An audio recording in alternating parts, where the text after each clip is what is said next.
Merci Louis-Alexandre et Guillaume Olivier de nous accueillir et d'organiser cette seconde édition FinTech.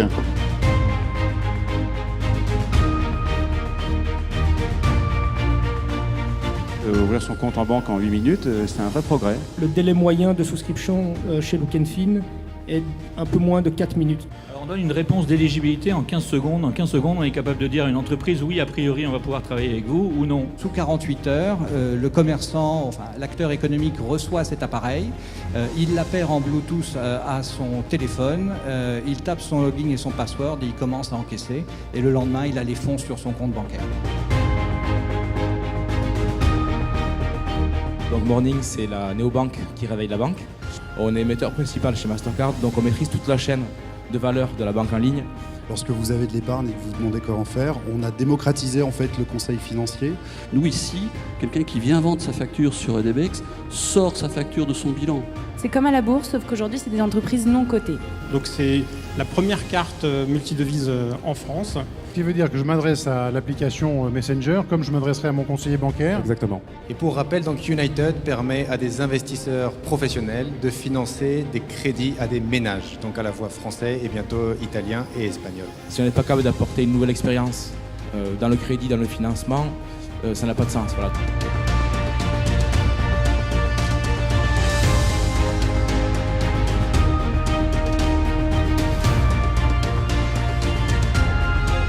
On a une croissance de 30% par mois. Donc chaque mois, on bat le mois précédent et on voit qu'il y a de l'attraction. Donc c'est ça qui nous donne de l'espoir, mais c'est vrai que si on regarde les chiffres en valeur absolue, il faut être très modeste. Ça reste encore le démarrage. On a multiplié par 3 jusqu'à fin 2015 et là cette année, on s'attend à multiplier le chiffre d'affaires par 2 par rapport à l'an dernier. C'est d'environ 80% de croissance annuelle. On aimerait bien topper les 100%, mais pour l'instant c'est 80%.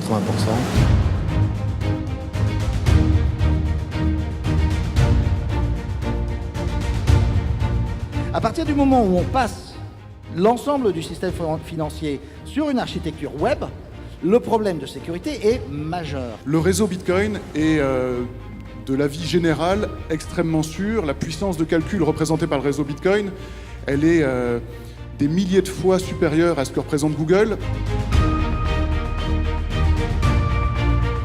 We are very lucky because we have a very wide panel of geographic origins. I would say again, Vienna, is the hub for fintech in Austria. There's lots of things are happening. I would say 2 years ago, fintech in Germany was really just barely starting. I think Spain is really sort of at a beginning phase, if you like. One day, tomorrow, it would be just great to have the same top equity funding, the same top equity crowdlending, and so on and so on.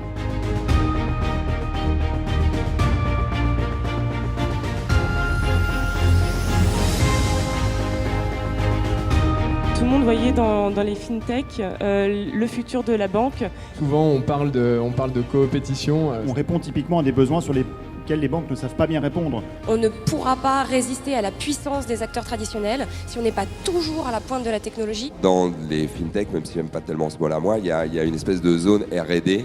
C'est une priorité chez nous stratégique, être capable de développer des nouveaux business qui viennent percuter nos business existants. C'est pas un mal en soi qu'une banque se comporte en tant qu'investisseur stratégique pour aider à faire grandir le secteur et pour amener un peu de carburant dans cette vague d'innovation. Mécaniquement, on pourrait même s'attendre à ce qu'il y ait des partenariats entre des plateformes de prêt et des banques, non pas côté prêteur, mais côté emprunteur. C'est-à-dire que la banque, qui reconnaît qu'un dossier ne rentre pas dans la typologie de besoin qu'elle finance, l'adresse vers une plateforme de prêt.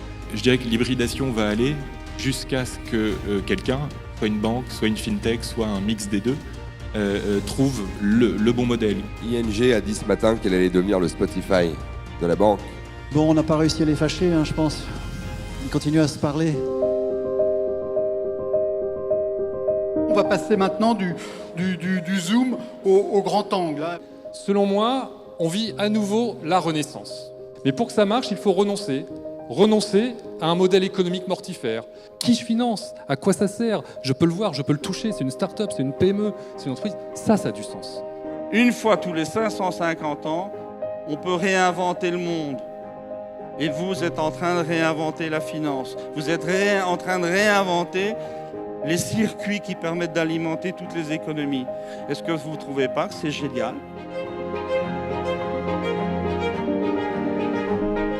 20 entreprises sont allées pitcher à côté au Bike Polo ce matin? En numéro 3, on a choisi France Barter. Voilà, qui va nous rejoindre sur scène. Samuel Cohen. En deuxième, nous avons choisi Benouland. Bravo. Et puis le grand vainqueur du jour, c'est... Donc c'est la citrouille, c'est Pumpkin. Voilà. On peut encore les applaudir parce que voilà, ils ont tenu 5 à 7 minutes. In the last few years, we see a new development among this fintech ecosystem, which really is very exciting. C'est quand même 370 000 employés, c'est quasiment 120 milliards de dollars de financement. Et paradoxalement, ce n'est que 1237 sociétés dans le monde. Cet essor des fintechs, d'une manière générale, fait plutôt rêver, hein, avec des montants levés qui sont extrêmement importants. On change le regard qu'on a sur la finance. C'est ce genre d'initiative qui fait qu'en se rencontrant, on se rend compte qu'il y a énormément de possibilités via la technologie, mais toujours aussi l'humain. Tout ce qui facilite aujourd'hui l'accès, que ce soit au crédit, que ce soit à l'épargne, que ce soit globalement à la finance, de toute façon ne sont que des points positifs et ce que tout le monde demande aujourd'hui. Je vous donne rendez-vous début octobre 2017 pour un format qui sera sur une journée et demie. Là encore peut-être sur un jeudi et un vendredi parce que beaucoup de monde souhaite rester à Bordeaux après Bordeaux FinTech. Donc vive les FinTech, vive Bordeaux FinTech et à très vite. Merci.